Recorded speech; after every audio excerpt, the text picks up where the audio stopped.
우리 마태복음 10장 1절에서부터 우리 7절까지만 함께 합독을 하시겠습니다. 시작. 예수께서 그의 12제자를 부르사 더러운 귀신을 쫓아내며 모든 병과 모든 약한 것을 고치는 권능을 주시니라.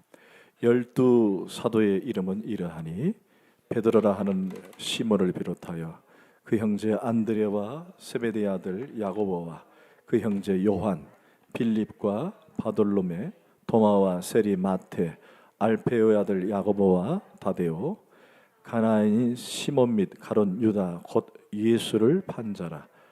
예수께서 이 12를 보내시며 명하여 이르시되 이방인의 길로도 가지 말고 사마리아인의 고을로도 들어가지 말라. 오히려 이스라엘 집에 잃어버린 양으로 가라. 가면서 전파하여 이르되 천국이 가까이 왔다 하라. 아멘. 자리에 앉겠습니다. 기도하실까요? 하나님, 이제 말씀을 듣겠습니다.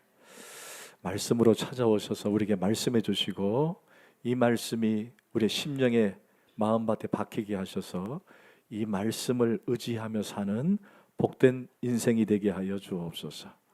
하나님, 말씀을 듣고 싶어도 듣지 못하는 많은 사람들이 있습니다. 그러나 우리는 이렇게 말씀을 가까이서 들을 수 있는 것이 얼마나 귀한지요.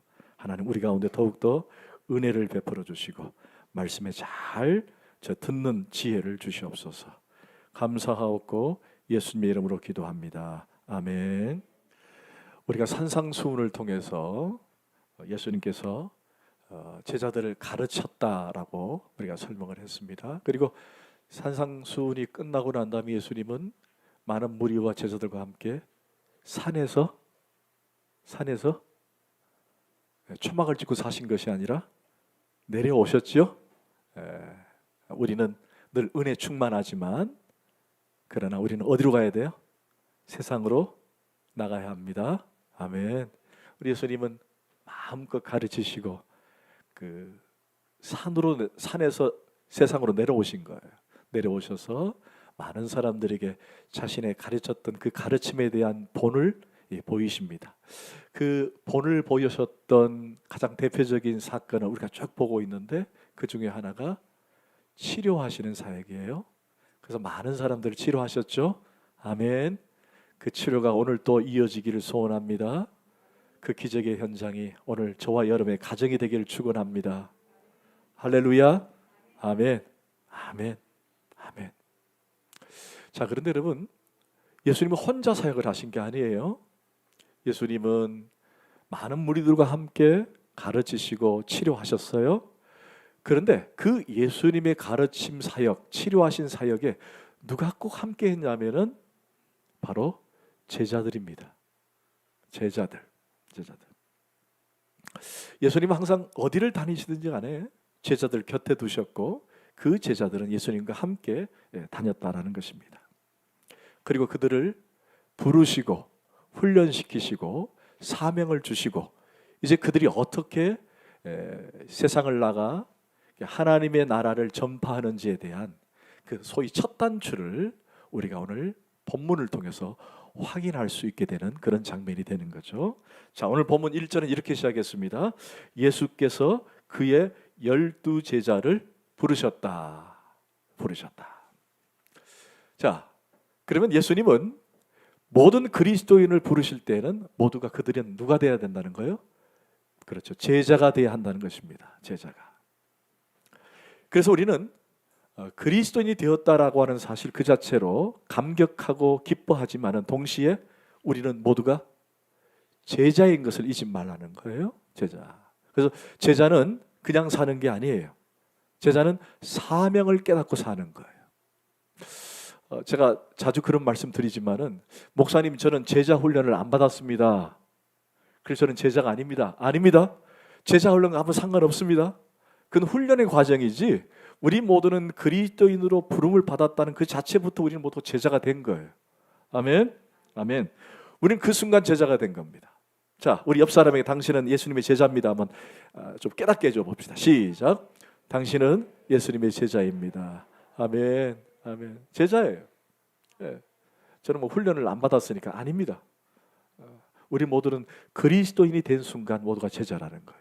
자, 그런데 예수님께서 이 제자를 부르셨는데 모두 몇 명을 부르셨느냐? 모두 몇 명이죠? 12명이에요. 자, 왜 하필 12명일까? 12명일까? 여러분 5명이 될 수도 있잖아요. 또는 3명이 될 수도 있고 또는 많은 숫자가 될 수도 있습니다. 그런데 예수님은 왜 12를 부르셨을까? 12를. 구약 성경에 보면은 야곱의 아들들이 몇 명이죠?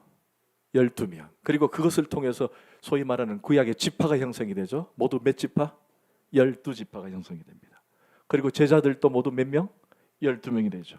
그렇다면 이 12이라고 하는 것은 어떤 메시지가 있을까라는 것입니다. 자, 여러분 보세요. 12은 임의적으로 어떤 숫자를 얘기하는 것은 아니에요. 12이다라고 하는 그런 개념으로 12이 되어야 된다라는 개념은 아닙니다. 여러분 12가 어떤 수를 의미한다 그랬죠? 그렇죠. 완전수를 의미하죠. 완전수. 그러니까 이 12이라는 제자의 공동체 그 의미는 메시지는 바로 완전이다라는 그 의미를 담고 있다라고 하는 것입니다. 완전이라. 자, 그러면 이 완전이라는 숫자의 개념은 곧 뭐냐? 꼭 12만 돼야 되느냐? 그 12만 채워야만이 완전이냐? 그런 개념은 아니에요. 이거는 임의적으로 숫자적 의미가 아니라 이것은 바로 하나님의 백성을 상징하는 숫자예요. 12이라는 말은 하나님의 백성, 하나님의 백성. 이게 바로 교회 공동체를 의미하는 것입니다. 그 12제자가 곧 오늘날 교회 공동체가 되는 거예요. 숫자 12이니까 우린 12명만 모여야 된다, 그런 건 아닙니다. 물론 이제 우리가 목장에서 12명이 넘으면 분목을 하라라고 우리 가르칩니다. 왜냐하면 12이 그래도 가장 건강할 수 있기 때문에. 12이 넘어버리면 조금 좀 많다, 조금 혼란스럽다라고 얘기하기도 합니다. 그러나 정말 중요한 것은 이 12이라는 숫자는 어떤 숫자적 개념이라기보다는 어떠한 상징적 개념으로 하나님의 백성, 교회 공동체를 의미하는 숫자다. 여러분 그걸 기억해 주시기를 부탁을 드립니다. 자, 그런데 예수님께서 이 제자들을 그냥 다짜고짜 부르셨느냐? 그냥 너 내 제자가 되라, 너 내 제자가 되라 라고 예수님이 그냥 부르셨느냐? 그건 아니라는 거예요. 제가 나눠준 유인물을 한번 보실까요? 자, 누가복음 6장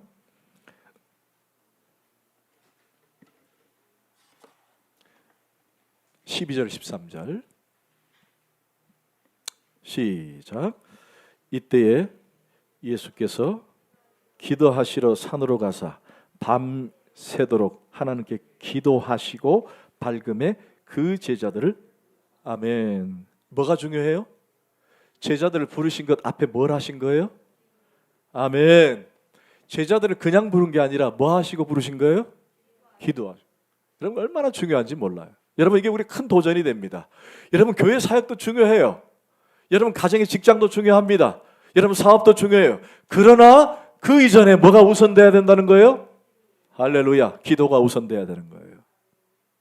여러분 우리가 어떤 큰 일을 준비하고 있다, 또는 어떤 일을 크게 해야 된다, 프로젝트다, 또는 내 생에 정말 중대한 일을 한다. 여러분 그걸 계획 잡고 가는 그 의미가 중요한 것이 아니라 그 전에 기도하는 것이 중요하다는 거예요. 기도해야 하는 거예요. 사소한 것부터 큰 것까지 우리는 뭘 준비해야 되느냐? 기도로 준비하는 그런 심령들이 되어야 할 줄 믿습니다. 예수님은 제자를 그냥 부른 게 아니에요. 기도하시고 부르신 거예요. 할렐루야. 여러분 기도하기를 축원합니다. 아멘. 자, 그러면 하나님이 어떤 사람을 불렀을까? 자, 오늘 본문의 병행 구절인 우리 마가복음 3장 13절을 한번 보십시다. 시작. 또 산에 오르사 자기가 원하는 자들을 부르시니 나온지라. 자, 산에 오르사 어떻게 됐죠? 자기가 원하는 자를 불렀다. 거기 유인물이 빠져 있나요? 네. 마가복음 3장 13절. 목사님 미스프린트를 했군요. 마가복음 3장 13절. 마가복음 3장 바로 뒤에 있으니까요. 3장 13절 시작. 또 산에 오르사 자기가 원하는 자들을 부르시니 나온지라. 자, 누가 원하는 것? 예수님 자신이 원하는 것. 자, 이게 아주 중요합니다. 예수님께서 택한 사람들은 외적 조건이라 또는 자신의 열정, 자신의 자원적인 의사에 따라서 예수님이 12제자가 되겠다라고 지원서를 내서 뽑은 것이 아니라는 거예요. 예수님이 면접을 보고 그 다음에 12를 뽑을 거니까 각자에서 한번 지원해봐라 그래서 내가 한번 지원해버리라 그래서 뽑은 게 아니라는 거예요. 그냥 자기가 원하셔서 부르셨다는 거예요. 자기가 원하셔서. 그러니까 예수님의 권위와 계획과 그분의 뜻에 따라서 그들을 선택했다. 여러분, 이게 아주 중요한 교리예요. 기독교에. 여기서 뭐가 나오느냐? 따라합시다. 애정교리, 예정교리, 선택교리. 그러니까 여러분이 내가 준비가 돼서 내가 제자가 되겠다, 그리스도인이 되겠다, 여러분이 자원해서 한 것이 아니라 그냥 주님이 여러분을 그냥 원하신 거예요. 주님이 원하신 거예요. 하나님의 부르심은 오로지 그분의 의지와 그분의 마음에 따라서 하신 거예요. 이걸 우리는 선택교리, 예정교리라고 말해요. 물론 하나님의 주권적인 소명 앞에 우리가 인간의 절대적이고 즉각적인 어떤 동의와 요청이 요구되기도 합니다. 그것은 그러나 부차적인 거예요. 그러나 우선 먼저 뭐가 돼야 하느냐? 바로 하나님의 선택, 하나님의 부르심이 먼저라는 거예요. 그러니까 제가 구원받을 자격이 있다 없다? 여러분 따지는 게 아니라는 거예요. 여러분 구원받을 자격이 있어 없어요? 여러분 구원받을 자격이 있어요 없어요? 자격으로 따지자면 여러분 다 자격들이 있으신가 보네. 대단하세요. 훌륭하십니다. 근데 저는 구원받을 자격이 없는 사람이에요. 죄도 많이 짓고 나쁜 짓도 하고 나쁜 생각도 하고 그런 사람이에요. 오히려 깨끗하고 의로운 사람이 나는 자신 있다라고 말할 수 있는데 저는 그런 사람이 못 돼요. 그런데 그것과 아무런 상관없이 부르셨다는 거예요. 야, 이게 얼마나 큰 은혜냐는 거예요. 여러분이 내가 열심히 해가지고 내가 의를 쌓고 내가 공을 쌓고 내가 돌을 쌓고 산에 올라가서 돌을 쌓고 해서 내가 구원받겠다고 손들고 나가는 것이 아니라 그거와 아무 상관없이 그냥 부르셨다는 거예요. 그냥 부르셨다. 요즘 로마서를 우리가 매일 1독씩 하고 있잖아요. 얼마나 은혜가 되는지 몰라요. 근데 여러분 로마서 거기에 보면은 9장 13절을 보면 한번 찾아볼까요?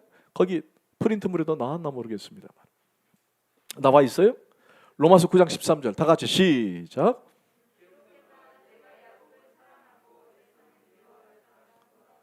네. 하나님 어떻게 야곱을 사랑하시고 에서를 미워하십니까? 우리가 무슨 반항적으로 항의할 필요가 없는 거예요. 그분의 뜻이에요. 그분의 뜻이에요. 야곱은 구원하셨대요.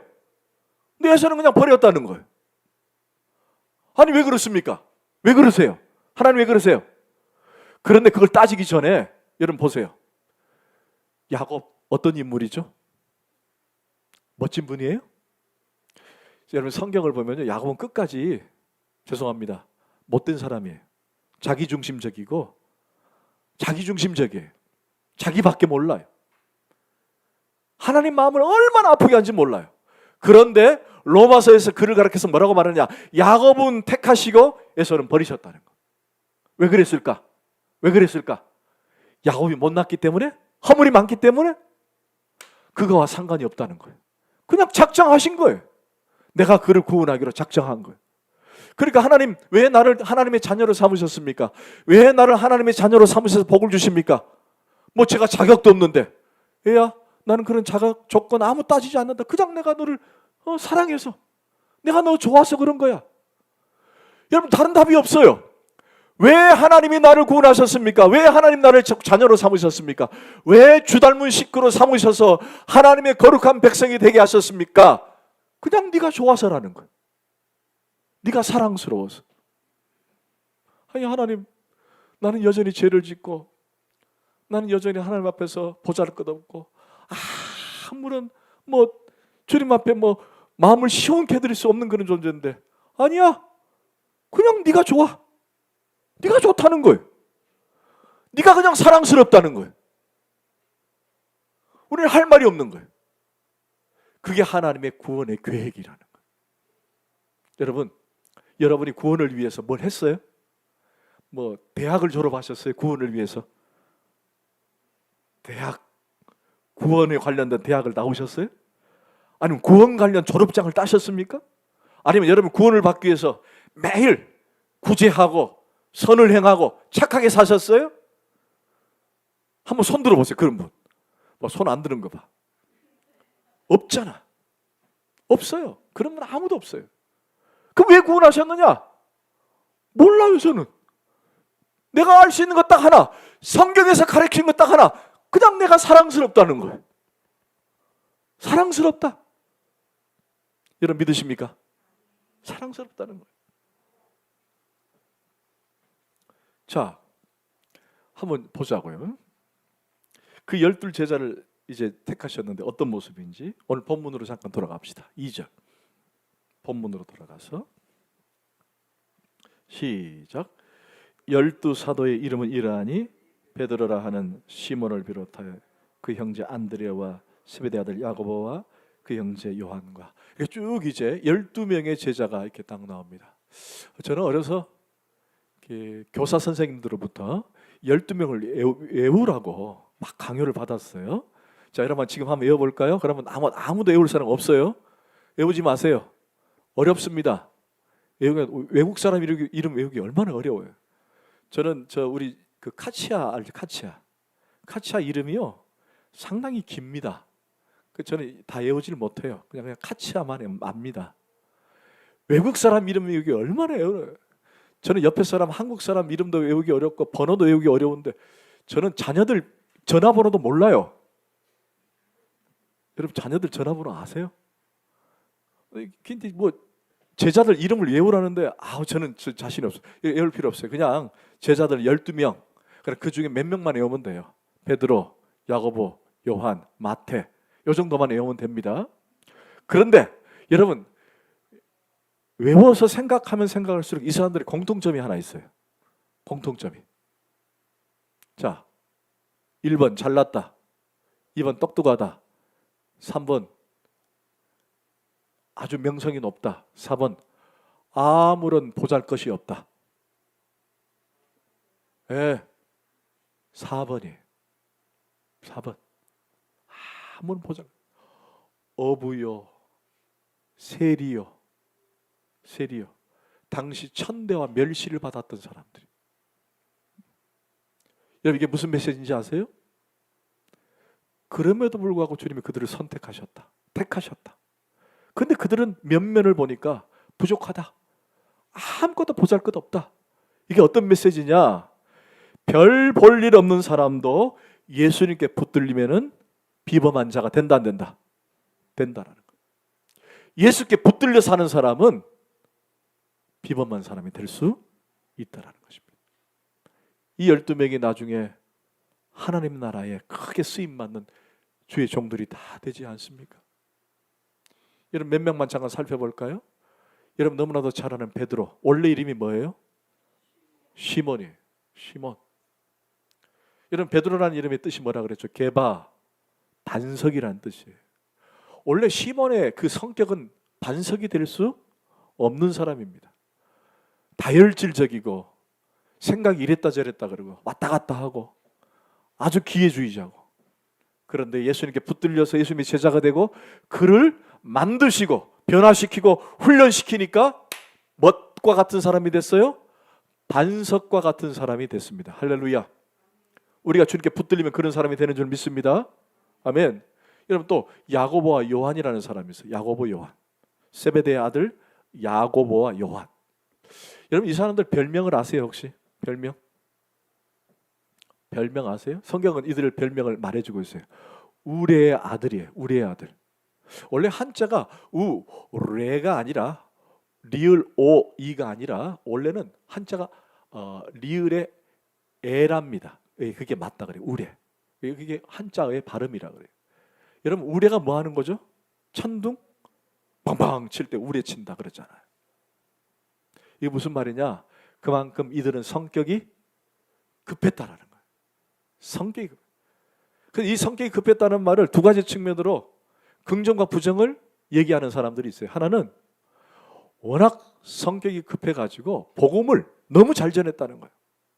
성격이 너무 급해가지고 복음을 너무 잘 전했다. 근데 또 한 가지는 성격이 급해가지고 너무 나서기를 좋아했고 말하기를 너무 좋아했다. 그런데 이 야고보라는 사람은 예수님의 제자 중에 첫 번째 순교자가 됩니다. 첫 번째 순교자가. 그리고 요한이라는 사람은 여러분 요한복음의 저자가 누구죠? 요한이에요. 요한 1, 2, 3서의 저자가 누구죠? 요한. 계시록의 저자가 누구죠? 요한입니다. 예수님께 붙들리니까 예수님 붙잡고 쓰시니까 뭐예요? 하나님의 귀한 주의 종들로 다 거듭나더라는 것입니다. 여러분 하나님께 붙들린 자들 되기를 원합니다. 그분이 붙들 때에 아멘 제가 순종하겠습니다. 하나님 말씀대로 하십시오. 제가 순종하게 나가겠습니다 라고 순종하면 하나님은 그 자를 쓰신다는 거예요. 아멘. 그런데 불순종하면 안 돼요. 그 불순종한 사람 대표적인 사람 한 사람만 찾아보십시다. 여러분 본문 4절을 봅시다. 본문 4절 시작. 가나엔 시몬 및 가롯 유다 곧 예수를 판 자라. 누구예요? 가롯 유다죠. 가롯 유다. 여기 예수를 판 자라고는 수식어가 붙어요. 놀랍게도 성경을 읽을 때마다 이 가롯 유다를 부를 때마다 앞에 이 수식어가 붙어요. 가롯 유다 안 하고 뭐라고 돼요? 예수를 판 가롯 유다. 얼마나 불명예스럽습니까? 그렇죠? 아주 훌륭한 가롯 유다 그래야 되는데 예수님을 사랑하는 가롯 유다 그래야 되는데 예수님을 판 가롯 유다. 이 가롯이라는 말은 지방 이름을 말해요. 천안, 충청도 뭐 이렇게 아산 그 가롯은 그거예요. 그 가롯에 사는 유다, 가롯 유다. 여러분 유다라는 뜻이 뭔지 아시죠? 유다. 여러분 유다가 얼마나 좋은지 아세요? 유다 뜻이? 네. 유다라는 뜻이 찬양이라는 뜻이에요. 찬양. 하나님을 찬양. 얼마나 좋은 이름이에요. 그리고 이 사람은요. 얼마나 똑똑했던지 셈을 잘한 사람이에요. 계산을 잘한 사람이에요. 여러분 목사님 세상에서 제일 부러운 사람이 누구세요라고 저한테 한번 물어봐 주세요. 한번 물어봐 주세요. 질문을 해보세요. 저에게. 목사님 세상에서 제일 부러운 사람이 누구예요? 한번 물어봐 주세요. 저는 수학 잘하는 사람이 제일 부러워요. 계산 잘하는 사람. 옛날에 제가 영어 잘하는 사람 상당히 부러웠거든요. 근데 서진이가 영어를 잘하니까 이제는 저는 뭐 별로 뭐 와서 통역시키면 되니까. 근데 수학 잘하는 사람은 그렇게 부러운 거예요. 왜 그러느냐? 제가 수학을 정말 못했거든요. 수학을 정말 못했어요. 그런데 이 부러운 사람이 누구냐? 바로 가룟 유다예요. 수학을 얼마나 잘했든지 예수님의 재물을 담당한 사람이 가룟 유다예요. 자, 똑똑한 사람이에요. 그리고 하나님을 높이 찬양하는 사람이에요. 그리고 계산을 참 잘하는 사람이고 예수님의 재물을 담당한 사람이에요. 그런데 그가 예수님께 불순종함으로 불명예스러운 예수를 판 자라고 하는 이름에 수식어가 붙는 아주 그런 사람이 된 거예요. 여러분 왜 그랬을까요? 그 이유는 예수 그리스도 앞에 불순종했기 때문에 그래요. 저를 잠깐 봐요. 혹시 여러분 예수 믿으면서 아직 내가 바뀌지 못하고 예수 믿으면서 아직 내가 깨어지지 못해서 계산적이고 비판적인 성격을 가진 사람들이 우리 주변에 있어요.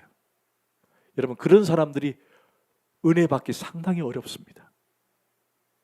그런 사람이 주님 앞에 깊이 들어오기 어려워요. 비판하고 계산하고.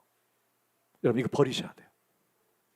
여러분 입에서 여러분 생각해서 그냥 비판적이고 계산적이면은 여러분 그거 정말 여러분에게 도움이 안 됩니다. 진짜요. 여러분 신앙생활에 전혀 도움이 안 돼요.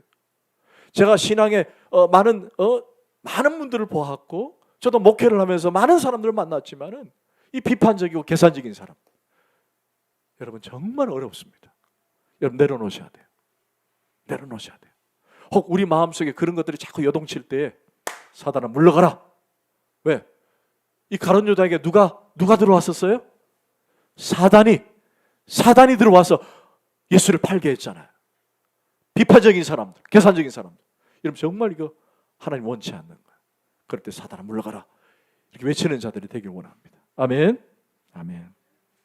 자, 그렇다면은 성경에는 약점이 있는 사람들이 있어요, 없어요? 예수님의 제자들은 약점이 없는 사람이 아무도 없어요. 다 약점이 있습니다. 그러나 그 모든 것들을 다 내려놓고 하나님이 다루실 때 순종하고 믿고 나갈 때에 하나님은 그 사람을 쓰셨다라는 것입니다. 아멘. 순종하며 나가는 우리 제자들 되기를 소원합니다.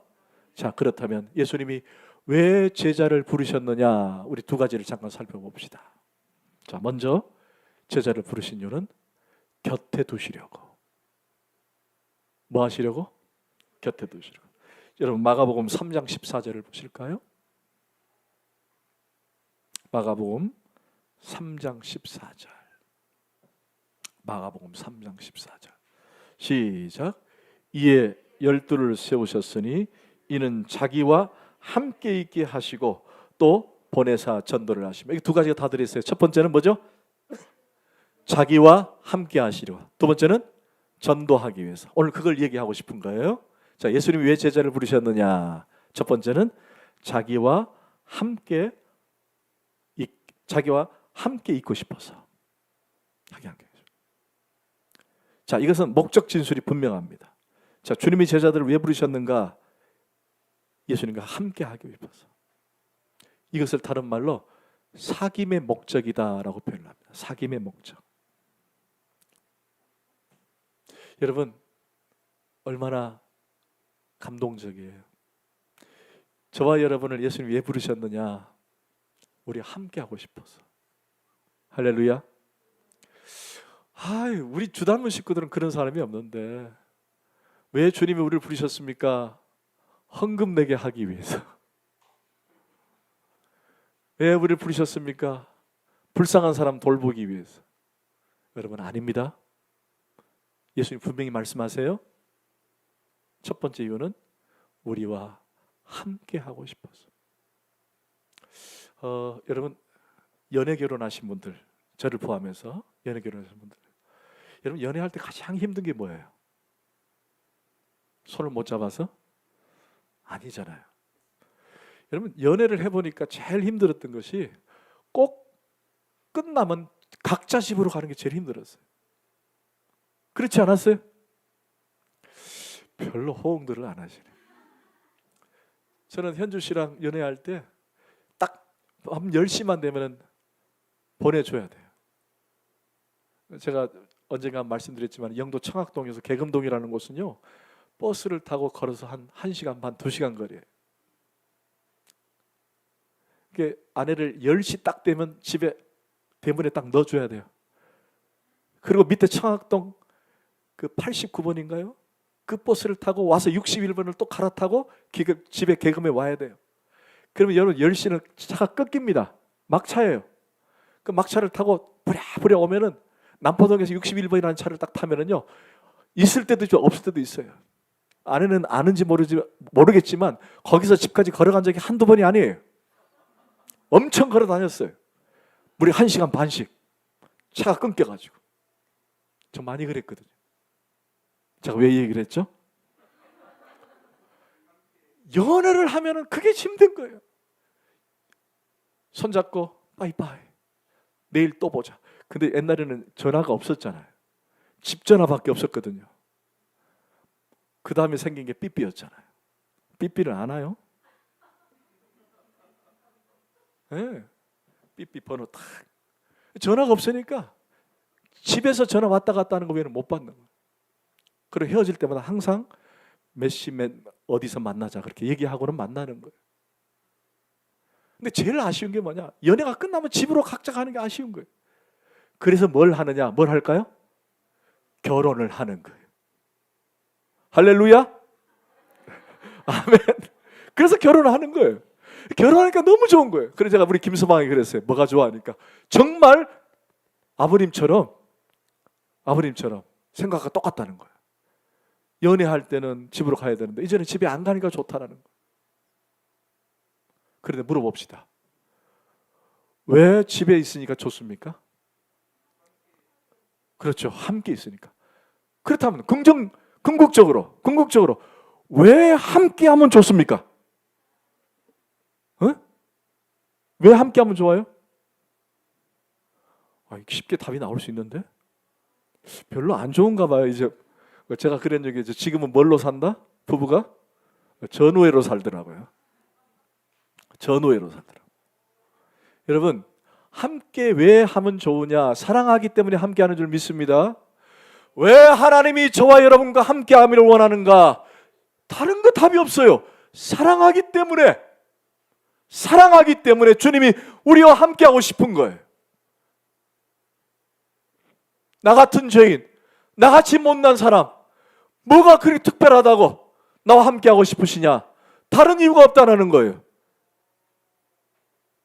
사랑하기 때문에. 그걸 깨닫는 자 되기를 축원합니다. 주님이 나를 사랑하고 계시는구나. 할렐루야. 자, 그 다음에 한 가지 뭐예요? 오늘 본문으로 돌아갈까요? 7절 시작. 가면서 전파하여 말하되 천국이 가까웠다 하라. 뭐 하는 거예요? 전도하게 하기 위해서. 자, 저를 잠깐 봅시다. 왜 우리를 부르셨습니까? 첫 번째, 주님이 나와 함께하고 싶어서. 두 번째, 전도하기 위해서. 여러분의 사명이 뭡니까? 전도입니다. 할렐루야. 복음 전도예요. 제가 가끔 그런 생각을 해요. 우리 교회처럼 참 좋은 교회 없다. 아멘. 우리 교회 참 좋죠. 예배도 좋고, 이게 좀 표현이 좀 그렇지만 주님이 좋아야 되는데, 하나님이 좋아야 되는데, 맞죠? 하나님이 좋으셔야 됩니다. 하나님이 좋아야 돼요. 우리 예배를 받으시기 좋아야 됩니다. 그런데 하나님도 좋지만 우리도 좋아야 돼요. 근데 우리 교회 예배가 참 저는 좋거든요. 참 찬양도 좋고, 제가 이런 말하기 참 그렇지만 목사님 메시지도 좋고, 아멘이 커야 되는데 작은 거 보니까 아직은 아닌 것 같아요. 좋고, 우리 교회처럼 이 강해를 너무 쉽게 잘해주는 목사님이 흔치 않아요. 유튜브 한번 들어가 보세요. 여러분 10분을 못 견딜 겁니다. 근데 목사님 설교는 아니에요. 고맙습니다. 사랑합니다. 축복이 있을지어다. 아멘. 아멘. 여러분 생각해 보세요. 그런데 이렇게 우리 교회가 좋은데 왜 부흥이 안 될까? 한번 고민해 본 적 없으세요? 우리 교회처럼 좋은 교회 없잖아요. 근데 왜 부흥이 안 될까? 그 이유는 딱 한 가지예요.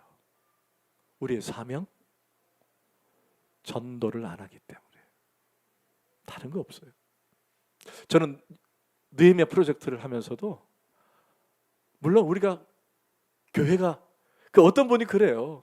목사님들도 그렇고, 우리 주달무교회는 교회만 옮기면 부흥할 텐데. 여러분, 그건 틀린 말은 아니에요. 근데 꼭 맞는 말도 아니에요. 여러분, 성도가 꽉 차면요, 자연스럽게 교회 이전이 됩니다. 맞죠? 맞죠? 그러나 물론 우리 교회를 갖고 교회를 아담하게 이쁘게 참 잘 지어놓으면 성도들이 저 참 교회 이쁘다 하고 들어올 수는 있죠. 그건 좀 부인하지는 않습니다.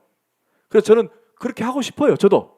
그러나 그것 때문에 우리 사명을 흐트러 놓으면 안 된다는 거예요. 할렐루야. 전도해야 되는 거예요. 전도. 아멘. 아멘. 전도해야 합니다. 여러분, 왜 전도해야 할까요? 우리 교회가 차고 넘치는 것, 그것도 있습니다. 그러나 여러분, 놀랍게도 전도해야 하는 특별한 이유는 뭐냐? 전도해야 그 인생이 변화될 수 있기 때문에 그런 거예요. 전도해야 그 사람이 변화되는 거예요.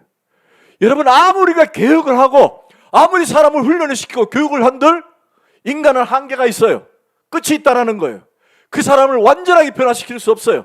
그 사람이 어떤 변화도 줄 수 없습니다. 그러나 그 사람을 변화시키고 훌륭한 사람을 만들 수 있는 좋은 비결은 뭐냐? 예수께 데려오는 거예요. 전도하는 거예요. 전도만이 그 사람의 삶을 변화시킬 수 있는 거예요. 전도가 그래서 중요한 거예요. 아멘. 그런데 예수님께서 전도 앞에 훈련을 시키십니다. 5절을 잠깐 볼까요? 5절. 예수께서 이 12를 보내시며 이제 실질적으로 훈련을 하는 거예요. 훈련이 아주 중요합니다. 그리고는 그냥 훈련을 시키는 것이 아니라, 자, 오늘 1절을 다 함께 읽겠습니다. 시작.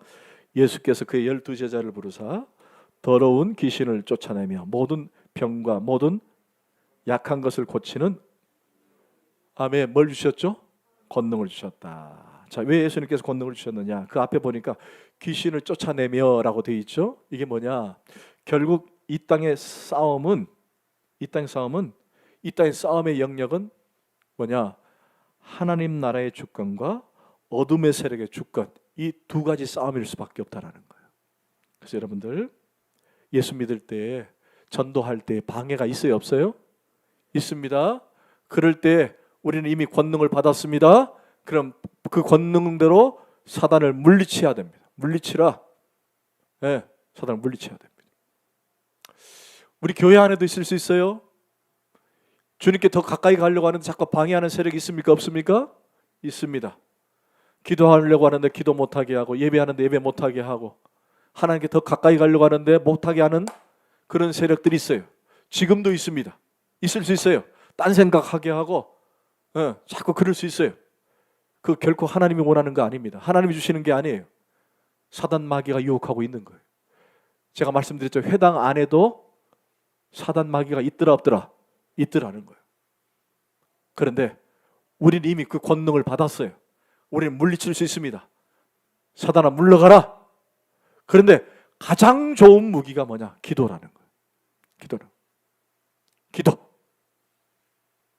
마가복음 9장에 보면은 귀신 들린 사람을 아버지가 좀 고쳐달라 그랬어요. 누구에게? 제자들에게. 근데 제자들이 못하는 거예요. 못하니까 이 아버지가 예수님께 와서 일러 바치는 거예요. 선생님, 제자들이 저희 아들을 좀 고쳐달라고 했더니만 못 고쳐줍니다. 이게 어찌 됩니까? 그랬더니 예수님께서 뭐라고 말하느냐? 이런 마가복음 9장 29절 시작. 이르시되 기도 외에 다른 것으로는 이런 종류가 나갈 수 없느니라. 아멘. 뭐 외에? 기도 외에. 할렐루야. 우리가 싸울 수 있는 것, 승리할 수 있는 비결은 기도라는 거예요. 여러분 매일 기도의 시간을 정해놓고 기도하고 있는 줄 믿습니다. 알람에 밤 8시를 딱 정해놓고 기도하고 계신 줄 믿습니다. 여러분 기도하셔야 돼요. 딱 정하고 기도하세요.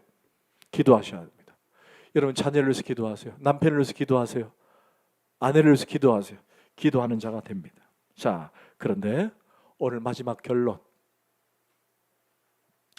전도들을 향한 몇 가지 지침을 주는데 이런 본문을 보겠습니다. 자, 9절부터 10절까지 조금 빨리 진행할게요. 시작. 너희 전대에 금이나 은이나 동을 가지지 말고 여행을 위하여 배낭이나 투보롯이나 신이나 지팡이를 가지지 말라. 이는 일꾼이 자기의 먹을 것을 받는 것이 마땅함이라. 아멘. 여러분 지금 예수님께서 전도대로 훈련시키시면서 뭘 가져가지 말라 그러죠? 돈 가져가지 말라는 거예요. 그리고 여행을 위해서 배낭을 가져가지 말고 옷을 2벌 이상 가져가지 말고 또 지팡이도 가져가지 말라. 여러분 전도하러 갈 때에 그냥 가라는 거예요. 먼저 돈도 가져가지 말고 배낭도 가져가지 말고 옷도 가져가지 말라라는 말은 뭐냐? 그 의미는 바로 걱정하지 말라. 너의 삶은 내가 책임진다라는 뜻이에요.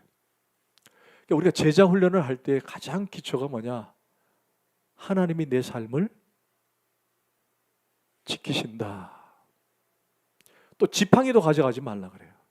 여러분 용도를 아시는 것처럼 이 지팡이가 유대인들은 뭘 하느냐? 양떼를 칠 때 쓰고 그 다음에 뭐죠? 힘들고 어려울 때 또 한 가지는 뭐냐?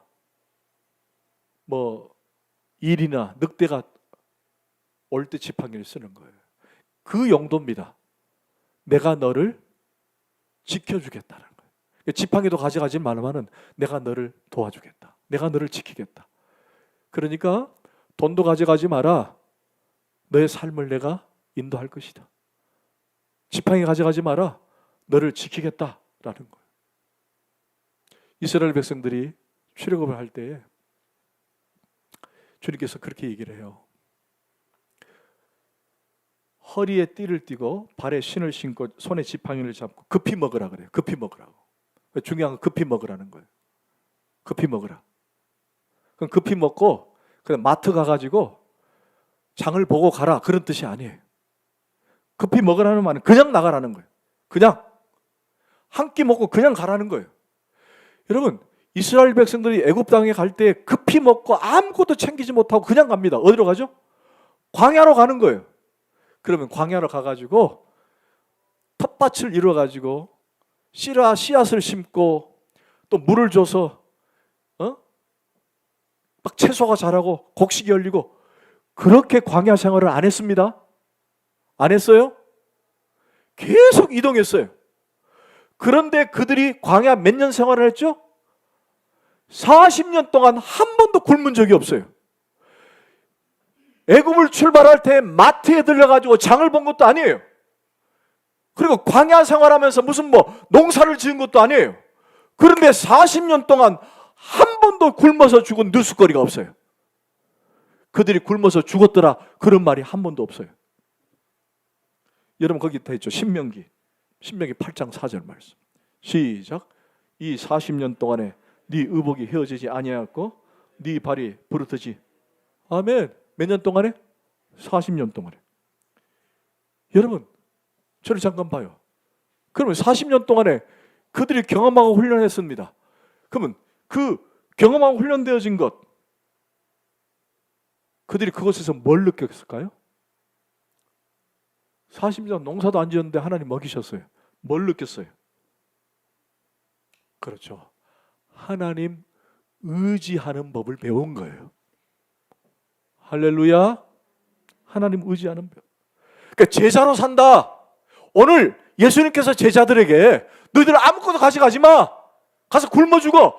그런 뜻이 아니라 자기 자신을 의지하라는 거예요. 하나님을 의지하라는 거예요. 여러분 그리스도인으로 산다는 것 물론 나가서 돈을 버는 방법, 기술, 테크닉적으로 알아야 되는 건 맞아요. 제가 틀린 말은 아닙니다. 사람도 만나야 되고 거래처도 만나야 되고 또 가서 일도 열심히 배워야 되고 맞습니다. 그러나 그것보다 우선순위 돼야 되는 게 뭐냐? 오늘 제자들에게 가르치고자 하는 그 의미가 뭐냐? 그것은 바로 하나님을 의지하는 법을 가르치고 있는 거예요. 할렐루야. 저는 여러분들이 하나님 의지하는 법을 배웠으면 좋겠어요.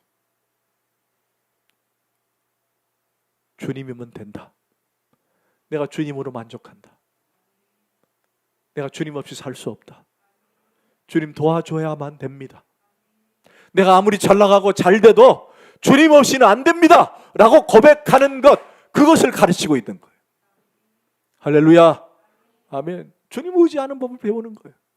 자, 그렇다면 주님을 의지하는 법이 뭘까? 그거잖아. 이제 마지막 결론이에요. 여러분 오늘 본문의 맥을 쭉 진행하면서 주님을 제자로 산다는 것, 주님을 의지하는 법이 뭘까요? 방금 누가 그랬어요? 할렐루야. 시키는 대로 하는 거예요. 즉 하나님께서 지시한 대로 살면 주님을 의지하는 거예요. 보세요 여러분들. 오늘 예수님께서 복음을 전하는 자가 어떻게 복음을 전해야 된다, 전도 훈련을 받고 전도 특공대가 되라, 그렇게 가르치는 것이 아니라 너 나갈 때 은과 금 가져가지 마라. 그렇죠? 맞죠?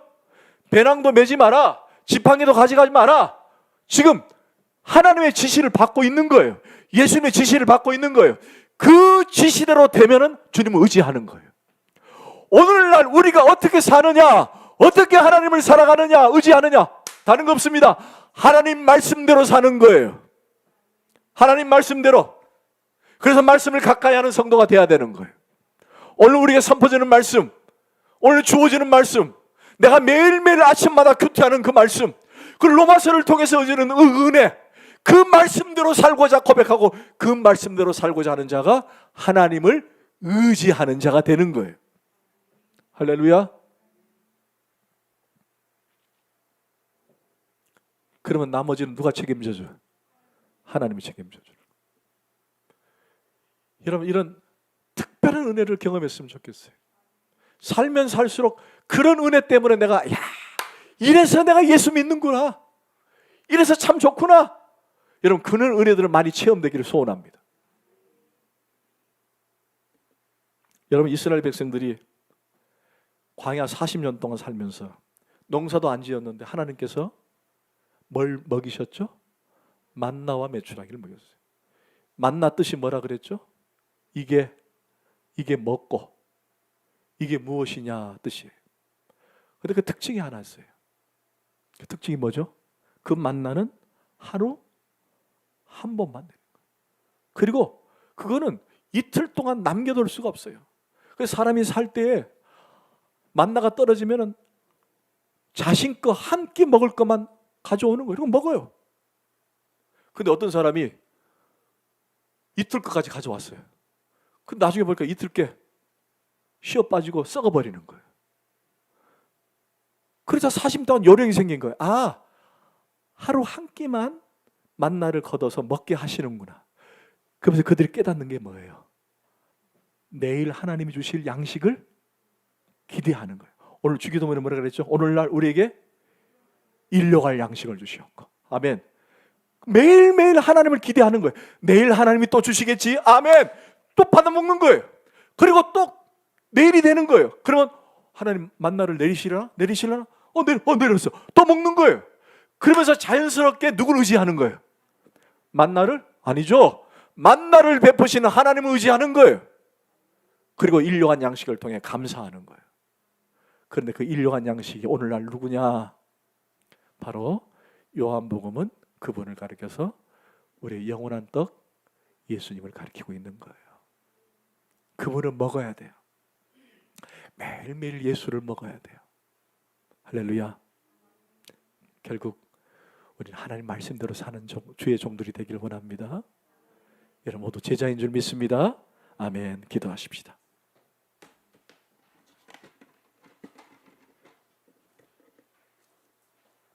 오늘 이 시간에 몇 가지 기도 제목을 가지고 기도했으면 좋겠어요. 특별히 오늘 우리 주변에 아프신 분들이 많이 있습니다.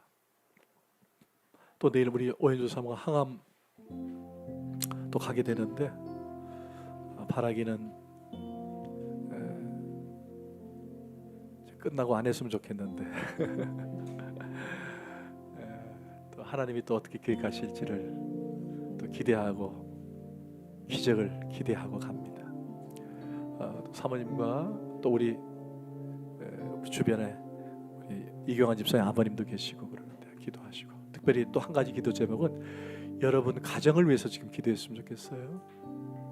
우리 자녀들, 남편, 아내, 우리 두 가지 기도 제목 가지고 치유와 가정, 우리 한번 주여 한번 정말 간절한 마음으로 한번 부르고 한 2, 3분 정도 기도하고 그리고 우리 헌금을 하겠습니다. 주여,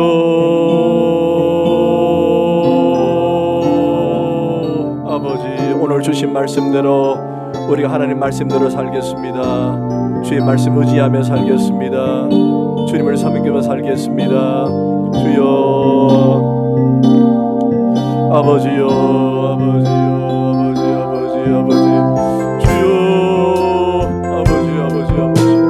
아버지 감사합니다. 아버지 감사합니다. 아버지 감사합니다. 바라기는 우리 사랑하는 시들로고 기도합니다. 우리 오현주 사모, 우리 한표성, 이세창, 또 아버지 하나님 우리 또 박규일 집사님, 또 아버지 우리 사랑하는 우리 시들, 또 병석이 노인자들을 축복하며 기도합니다. 주여 도와주세요. 주여 함께해 주세요. 주님 도와주시기를 원합니다. 하나님이 함께하시고 하나님은 해주실 믿습니다. 아버지 주여, 아버지요, 아버지 도와주세요. 아버지를 주시기를 원합니다. 아버지 도와주시기를 원합니다. 아버지 도와주시기를 원합니다. 함께해 주시옵소서. 아버지들이 우리의 왕집사님 주여 치료해 주시고 우리 왕집사님에게 하나님이 함께 하셔서 뼈가 빨리 붙게 하여 주시옵소서. 우리 예전이가 빨리 뼈가 붙게 하여 주시옵소서. 아버지 도와주시옵소서. 함께 하여 주시옵소서. 아버지 하나님의 우리 자녀와 가정을 위해서 기도합니다. 우리 남편을 위해서 기도합니다. 우리 자녀들을 위해서 기도합니다. 간절히 기도합니다. 주여 아버지요, 아버지 하나님의 은혜를 주시옵소서. 아버지 하나님의 은혜를 부풀어 주시옵소서. 하나님의 은혜를 믿습니다. 하나님 도와주시옵소서. 아버지 하나님을 믿습니다. 아버지 하나님 거기서오니 우리 자녀들을 붙들어 주시고 우리 가정을 붙들어 주시고 온전한 이제 붙들어 주시길 원합니다. 하나님 도와주옵소서. 아버지 감사합니다. 오 주여 믿습니다. 아버지 감사합니다. 아버지 감사합니다. 아멘. 하나님 오늘 주신 말씀처럼 우린 제자입니다. 그 제자가 가장 기본적으로 말씀을 따라 순종하는 삶을 살게 하여 주옵소서. 주님께서 하라는 대로 사는 자가 되게 하여 주옵소서. 전도로 부흥케 하여 주옵소서. 가정이 잘 되게 하여 주옵소서. 아픈 자를 치료하여 주옵소서. 특별히 하나님 사랑하는 우리 왕집사님 우리 예진이를 축복하오니 뼈가 빨리 붙게 하여 주옵소서. 아버지 도와주셔서 빨리 치료받게 하여 주옵소서. 이 모든 말씀을 예수 그리스도의 이름으로 간절히 기도하옵나이다. 아멘.